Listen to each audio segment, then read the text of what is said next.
Have you ever wanted to create your own handicapping dream team? You can build your own superstar handicapping lineup using our Pick Your Team program at both WagerTalk and SportsMemo.com. Even more exciting, until Monday, September 12th at midnight, you can save 10% off Pick Your Team using coupon code PYT10 when checking out. Dave Koken, Marco D'Angelo, and Ralph Michaels, JM Sports, Joseph D'Amico, and the Rocket Man. The combinations are endless as you can choose up to 5 handicappers. You start saving once you choose any 2 handicappers of your choice, and you can pay as little as under $6 per handicapper. Who will make up your dream lineup? Go to Wager Talk or Sports Memo, click Pick Your Team, and personally hand select your handicapping roster. Don't forget that coupon code PYT will expire on September 12th, so get your 10% discount and put together your personalized dream team today.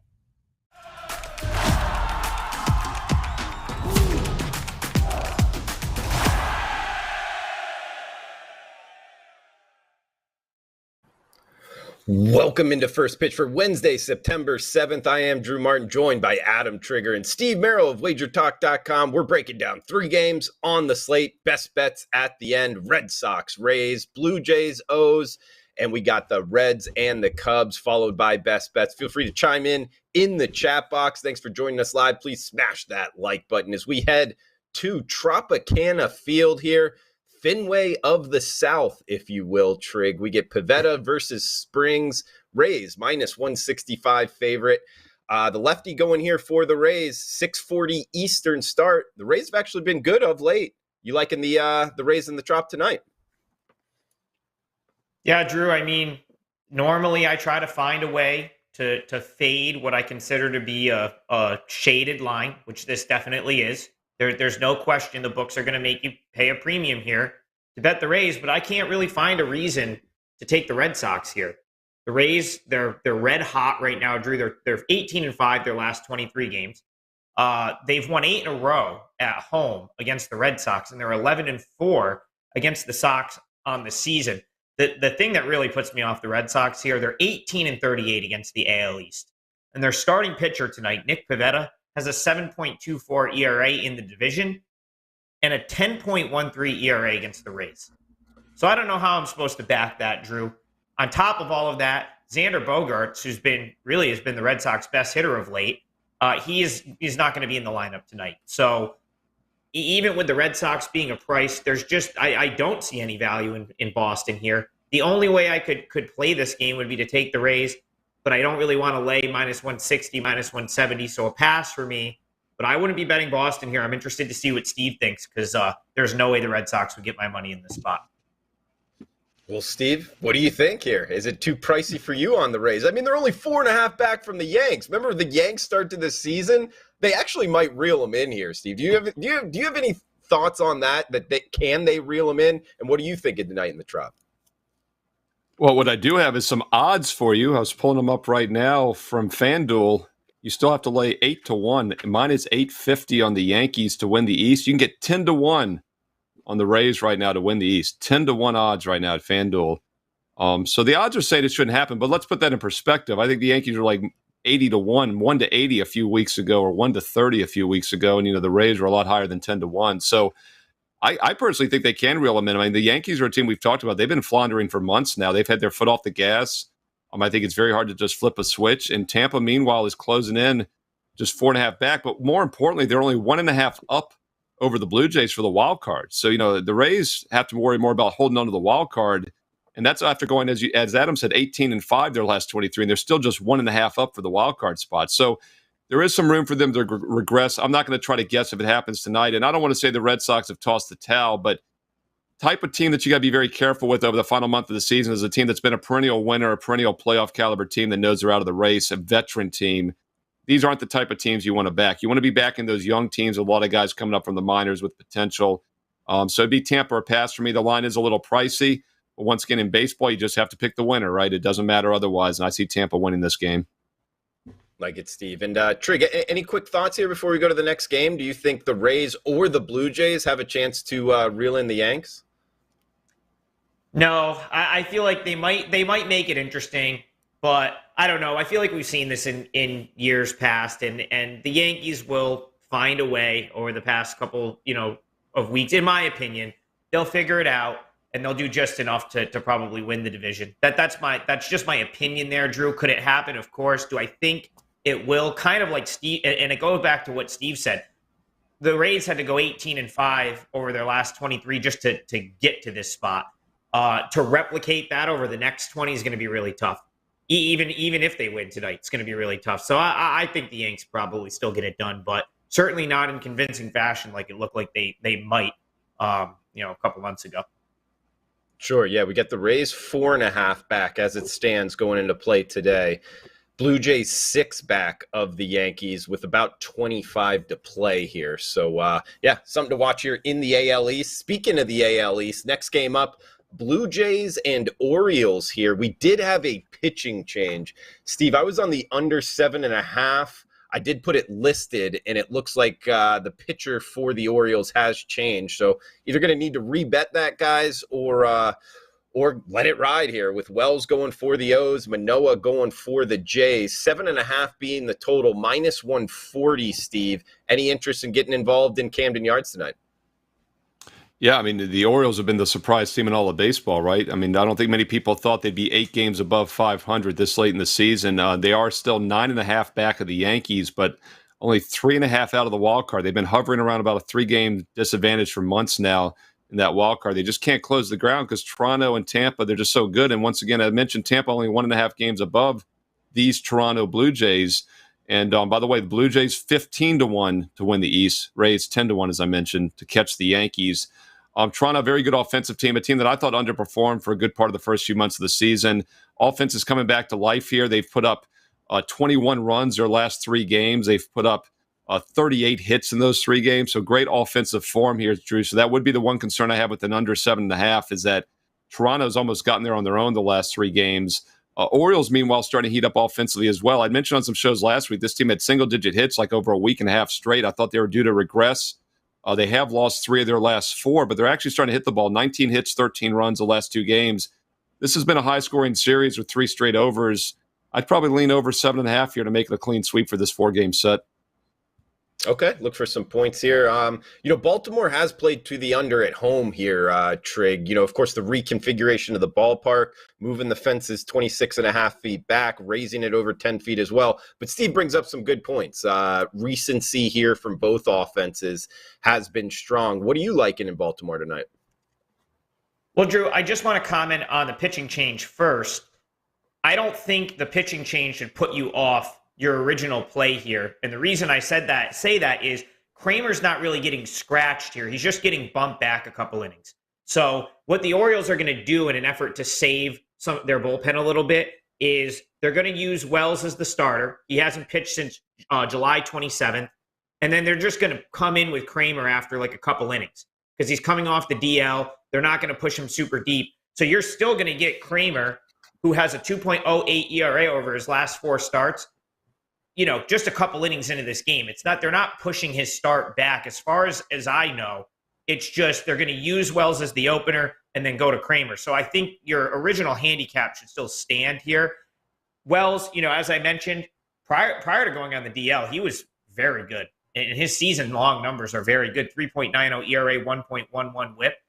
And I actually like that the Orioles are kind of using this. They're not sort of sending him out there and saying, okay, it's your ball, like throwing him back in the starting rotation.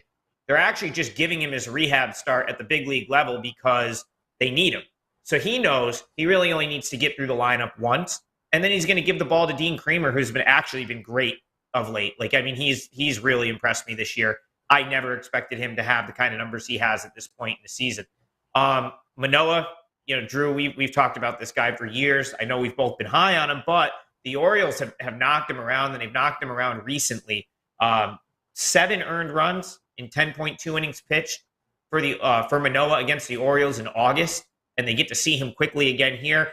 I've said it on the show now multiple weeks in a row. I'm not betting against the Orioles. I'm just not doing it anymore. The only way I would play this would be to take the +1.5, which has been an amazing bet all year. If you've just been betting Orioles +1.5 all year, you're way ahead this season in baseball. It's a little pricey, which is why it's not going to be a client play for me. But I actually like how the pitching sets up for the Orioles. I don't mind the Wells to Kramer and then to the rest of whatever bullpen they have left. So I would take Orioles plus 1.5 in this game. The young kids are doing it too. Gunnar Henderson, since being called up, is hitting 300. Just a good team that I don't want to bet against. So Orioles are nothing here for me, Drew. Yeah, great info there, Trig, in terms of what they're looking to do with their pitching matchup. And you bring up Dean Kramer. I mean, the former UNLV running Rebel. He's been awesome. He's only given up 4 runs in his last 3 starts total. Manoah, in terms of Manoah's been great. Under a 2.50 ERA, Trig, and he surpassed the 150 strikeout mark his last start at. Why do you think the O's are having success against Manoah? Is it just with the way he's throwing it, the way they see it? Do you think that's repeatable? Drew, the reason the Orioles have success against Manoah, or the reason that a lot of these guys, if you look at some of the elite pitchers in the league, the teams that tend to get them are in their division. They see them a lot. And I noticed this in Korean baseball, Drew. Real quick KBO reference. It's a 10-team league, okay? So these dudes are seeing the same starting pitching 5, 6 times, 7 times in a season, and it does not matter who you are. Professional hitters will figure out how to hit a guy if they see him over and over and over, unless it's like Nolan Ryan, right? So unless you're like the elite of the elite, the professional hitters figure out how to hit pitching. They just do. And that's why you see it in you see a guy like Kwang Hyun Kim, former St. Louis Cardinal back in the Korean League, was dominant for the first half of the season. Now he gives up a couple runs per game because every team is getting like their 6th look at him. So that's why I think the Orioles can do it a little bit off Manoah. I think they've just had a lot of exposure to him. And I think you'll see that in certain divisions. You got a guy that's dominant. They tend to struggle against at least one team in their league, and it's probably an exposure thing. Like it. Adam Trigger on Twitter at TopFlightSI. He knows his baseball, both in the MLB and on the other side of the world, the KBO. We got Cheshire Cat here in the chat box. Jessica, shout out to you as well. Yes, every game on the board is starting after this show, actually, with Mid-Major Matt. So stay tuned for that. Sweet James Jones in the house as well. Raven Ron, thanks for joining us live. If you guys are liking the content, please smash the like button as we head to Wrigleyville for our last game. We get Cincinnati Reds, Chicago Cubs, Mike Minor versus Assad going for the Cubbies. Minus 145, minus 140 at some shops. That's the Cubs at home here, Trig. Total of 8. You like anything Reds and Cubs? Well, Drew, this is like a great segue because we talked about familiarity in the last segment, and now you have a guy in Javier Assad who throws like 6 different pitches and really is a great find for the Cubs. I know most of the prospects going into the season. I had no clue who this guy was about a month ago. And he's just been awesome in any role the Cubs have put him in. You go back and look at his minor league numbers. On 108.1 innings pitched in the minors this year, a 2.66 ERA, 111 strikeouts and 108 innings pitched. And the guy literally throws like 5, 6 different pitches. So this Reds offense, which has been horrible on the road all year, seeing him for the first time, I don't see how that works out in their favor. So even though the Cubs are not necessarily a team you're going to make a living laying minus 140 with, it's probably a good spot to back them, even if you have to lay a little juice. Cubs 7-4 against the Reds this season and have scored 77 total runs in those games. So they clearly have hit Reds pitching well. They match up well with them. And this Assad kid, that's a great find for the Cubs because he was not a highly touted prospect, and he looks like he could be a legitimate major leaguer, whether it be a starter or out of the bullpen. He's 25 years old, has a bunch of different pitches, throws strikes for the most part. So, yeah, I lean the Cubs here. Steve, you liking anything in the Windy City tonight? Yeah, I actually think the Windy City will help the over a little bit tonight. So over 8 would be my recommendation in this game. And look, Cincinnati's obviously been a very bad team this year. They have gone over, though, 3 straight, and that's basically because they're not stopping anyone. They gave up 17 runs in 2 of those games, and then they shut out Colorado in between. So it's a very bipolar team, to say the least. But I think both offenses will actually hit the ball better than expected tonight. I like over 8 minus the little bit of juice here in Chicago. Steve Merrill at Steve Merrill on Twitter. Steve, I'm seeing you're 4-1, 80% start to the NCAA football season, man. That's always a nice start to CFB. Number one ranked MLB, up 45% ROI on the totals last season. He knows his NBA. MLB sides, he's 67-53 on sides and totals the last 90 days. Guys, I know that doesn't sound like much, but in MLB, especially if you sprinkle in some underdogs there, that's a pretty good ROI. So he knows his bases. Off to a hot start in college football, Steve. I wish I had that, man. I'm down a little bit, and I need to bounce back, man. I wish I had your record. But what are you doing right in college football, and anything the listeners need to know about? Where are you going for best bets? Yeah, I'm a perfectionist. I'm actually mad I'm 4-1 because the only loss was by half a point, and the line had gone from 7 to 7.5. I got Pittsburgh out a little late. Could have actually gotten a push. I know Dave Koken actually got a push on that game. He had it a little bit earlier, but I was waiting to make sure I had everything lined up. But yeah, last week was really good for us. A 3-0 sweep on Saturday. All three big favorites. I laid the 41.5 with Alabama. They won 55-0. I laid the big number with Michigan. They crushed Colorado State. You got to look, at least in week one, to play favorites that you think can crush, and you still have some line value. Speaking of line value, I have the top 25 video again this weekend on Friday night here on WagerTalk TV. The NFL Fade the Public video will be back on Saturday here. I know people are excited about that, so check out some weekend content. Also, promo code, I'm going to put it up on the page right after it's done. You get a sneak preview. Steve25 gets you 25% off any package on my page at WagerTalk.com through this weekend. Short-term or long-term. You get a whole season right now, any sport, and take 25% off. Steve25. More details on my page, SteveMerrillWagerTalk.com. Let's look at a free play that was just a bit outside from making the cut, and that's because I do have two best bets on the late afternoon card. Late daytime actions. Get there right now after the show if you're watching us live. If you're watching the replay, you still have a little bit of time. Late afternoon best bets. Two of them. You'll look at a free play for tonight on Wednesday, and that's over the total between the Rangers and the Astros. Over 8 minus $1.15. Texas is a very interesting team to talk about. I've mentioned this several times on the shows this year. They've been just terrible in one-run games. They lost by 1 on Monday night once again to drop them to 11-29 in one-run games on the season. Actually, I'm sorry, it dropped them to 10-29 because, lo and behold, they bounced back and they get a one-run win, blah, blah, blah. 4-3 last night on Tuesday. Snaps, what was it, a 9-game losing streak? So I'm not going to be bold enough to take the Rangers here, but I do think their offense is starting to heat up. 4 runs, 7 hits is actually an improvement for that offense. And one thing about Houston, they have not taken their foot off the gas like the Yankees. They continue to play hard despite having that division wrapped up. And I think we'll see some offense. I think think both teams throw a lot of different pitchers here over the next few weeks. Houston doesn't have much to play for. Texas obviously has nothing to play for. The hitters still have a lot to play for. I like over 8 Rangers Astros. That goes at 8 o'clock Eastern tonight on Wednesday. 2 strong daytime best bets later Wednesday, plus Steve25 gets you 25% off any subscription. Steve Merrill, WagerTalk.com.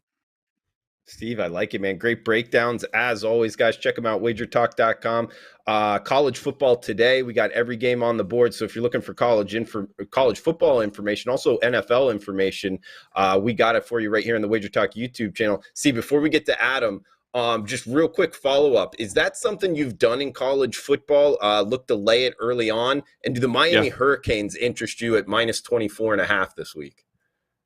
Yeah, it is something the last several seasons. I think last year all my plays in week 1 were big favorites as well, and we did well also. It works because, I love to fade the public, right? I think the public starts to get a little skittish when they see Alabama laying 41.5, and that's why you have to have a solid set of numbers. And I'll let you know, I'm finalizing the power ratings for all the games tonight on Wednesday, so I'll let you know about that Miami game if I think there's line value. But the Michigan game, for example, I made the line 37. It was 30.5. So you have to know what the number's supposed to be, and that tells you if you should lay the wood or not, but never afraid to play better teams to blow out a lesser team in a focus spot. All right, and we got Adam Trigger here. He's got a 5% play up, guys, for tonight. Check him out, wagertalk.com, Adam Trigger. It's on the front page as well. 5% MLB. He's on a 14-5 run here.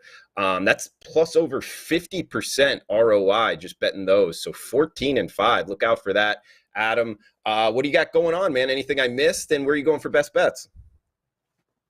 Well, Drew, I actually have a huge MLB card today for I'm low volume. So when I've got 3 client MLB plays, that's I'm like terrified. I never have that much volume. usually one or two plays. Major League Baseball, but there was 3 games I loved. One I loved a little bit more. That's the 5%er. And then 2, like Steve, I have 2 going in the late afternoon, but I'm going to give you one here. So one of those 2 4% plays that goes at 4 p.m. Eastern for me is the Chicago White Sox plus 1.5. If you tune in to Wager Talk programming and you listen to me talk about baseball, you've probably heard me talking about the White Sox all year. And they usually make me look bad because they've really been underachieving all year since the beginning of the season. With that being said, we're finally seeing a little resurgence with this team, Drew. And I don't think it's a coincidence that they're playing well ever since Tony La Russa took his little leave. Because Miguel Cairo, he's a high energy guy, and I really like the way the White Sox are playing with him in charge right now. I look at this matchup right here. Luis Robert's probably out, not worried about it because Moncada, he came back yesterday and he'll fill that spot in the lineup. Elvis Andrus has been a great pickup for them. Veteran guy, and they've gotten a ton out of him since picking him up. Real reason I really like the White Sox here, though, is because it looks like they're going to start Michael Kopech in this game. It's going to be a shorter outing, most likely, because he's coming off the IL.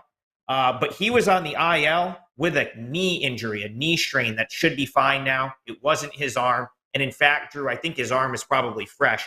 And when he has a fresh arm, he can be borderline unhittable. Guys, even with his struggles prior to going on the IL, guys are still only hitting 199 against him this year. So I like how this game shapes up with him as the starter. Yasmani Grandal has great numbers against Luis Castillo, who will start for the Mariners. And Drew, I always say it, I love getting the plus 1.5 with the road team. You basically get the free at bat. And, for a game of this magnitude, especially for the White Sox, I was shocked to see how cheap the plus 1.5 is here. Because when you get to the playoffs, the plus 1.5 is way juiced up. And here you can get it at like minus 125, minus 130. I think I locked it in for my clients at minus 128. So I'll take the White Sox. It's a huge spot for them. I think they have a great chance to bounce back from last night and win this game. But the plus 1.5 is very valuable with the road team. And so that's the way I'm going here, Drew. Chicago White Sox plus 1.5 is a 4% client play for me this afternoon. Adam Trigger giving out the 4% client play. He's got his 5% play up and available. He stated he was low volume. Actually, Trig, I think we need to normalize your smart volume. You're doing it the correct way. And instead of referring to you as low volume, refer to the opposite as extreme volume and your normal volume. I'm looking at Steve as well. He's got kind of the normal volume. Let's try to normalize that on this channel. Yeah, you think well, that's listen, possible? Drew, it should be, because every time I tell people this all the time, every bet you don't make, in theory, is one less chance for the book to get minus 110 against you. So yeah. I'll die on that hill. Like, less is always more when it comes to sports betting. I'll jump in front of that bullet too. So sometimes, like, I'll go on a show and guys will be like, "Oh, you're low volume." I'm like, "No, I'm not. I'm normal volume, right, Steve?" Well, and look, you also have to put it in perspective. It depends on what type of player you are, right? Like, if you have 20 sets of lines, if you're getting the best half point on every single play, if you're getting an extra 5 or 10 cents juice better on every MLB play, you should play high volume because you have an edge. But the reality is, the people that are using our advice, as they should, because they have 9-to-5 jobs, they don't have the time to do that, and they're recreational players. There's nothing wrong with that, but the majority of people probably coming to WagerTalk.com are not sitting in front of an odds screen with 10 outs every night, And unfortunately, as you guys know, a lot of people don't have great money management, and that's the other key to winning long term. So you have to err on the side. I prefer to give them, like Adam says, stronger plays, less volume, but stronger plays with a bigger edge, because unfortunately, some people, with not shopping for line value, not managing their money correctly, they need a little bit of a bigger edge than a long-term professional would need. I agree. Steve, well said. Check out Steve Merrill, WagerTalk.com. And because, guys, he said he will lay the favorites in college football, that's not the same as laying favorites, big money line favorites in MLB. Actually, it's a huge difference. It's two different ballparks. Steve, Adam, and myself both don't, all three don't lay like huge money line favorites to get the record looking good. It's more smart, the volume, normal volume, not extreme volume, and not laying big money line favorites. So recommend checking out Adam Adam Trigger, Steve Merrill, WagerTalk.com. Remember, Trig's got that 5% play up, and Steve is 4-1 start to college football, knows his MLB as well. So we got best bet recap here. The under in the Blue Jays and Orioles for me, that's 7.5. That will be my best bet. And thanks to Trig for that information on the pitching change. I'll keep it here as my best bet due to the reconfiguration of the Orioles ballpark and two good starting pitchers with Kramer likely coming in after a couple innings. Rangers, Astros over 8, -115 for Merrill. Adam, his best bet, White Sox +1.5, -128. Check out Trig, Steve, WagerTalk.com. I am Drew Martin. Please smash that like button. Huge shout out to Cheshire Cat, Jessica, everybody joining us live, Raven, Ron as well. Putting out good information here. Neil as well. We got some good stuff in terms of David Wells references, some funny stuff. I don't know if I can say it live on the YouTube chat or on, say it audio, but check it out in the chat. So shout out to you as well. Smash that like button, guys. Feel free to reply below. Best of luck with your bets, and we'll talk tomorrow. Same time, same place. Come back and join us. Ready to take your favorite Wager Talk handicappers wherever you travel this football season? The Wager Talk TV app is now live for phones, tablets, smart TVs, and streaming platforms. Tune into your favorite shows like Wager Talk Today, Bet on It, and the Opening Line Report. Plus, browse through our extensive library of sports betting tips. Create your personal playlist of betting tip videos to help you prepare for the upcoming season, and set notifications to alert you when new content is added. Download the app for Apple, Android, Amazon, and Roku devices by searching for Wager Talk TV, or scan the QR code on your screen to join the winning conversation today.